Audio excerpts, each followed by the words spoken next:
ఈరోజు టుడే మనం సపోటా జ్యూస్ చేసుకుందాం. తక్కువ ఇంగ్రీడియంట్స్తో టేస్టీ అయిన సపోటా జ్యూస్ ఎలా చేసుకుందాం అంటే కావాల్సిన ఇంగ్రీడియంట్స్ సపోటా, ఒక గ్లాస్ ఆఫ్ మిల్క్ అండ్ ఒక 3-4 టేబుల్ స్పూన్స్ షుగర్. ఇప్పుడు మనం కావాల్సిన ఇంగ్రీడియంట్స్ చూసాం కదా, ఇప్పుడు ఎలా చేయాలో ప్రాసెస్ చూద్దాం.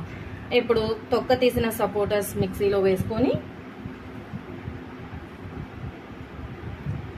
ఇప్పుడు కావాల్సిన షుగర్ మన టేస్ట్కి సరిపడే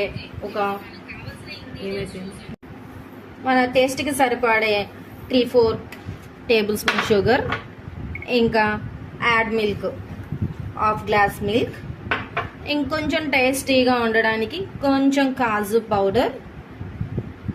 దీన్ని ఇప్పుడు మనం మిక్సీ చేసుకుందాం. గ్లాస్ బౌల్ తీసుకుందాం. గ్లాస్ బౌల్లో వేసుకొని ఇది కొంచెం ఇంకా కలర్ఫుల్గా ఉండడానికి మనం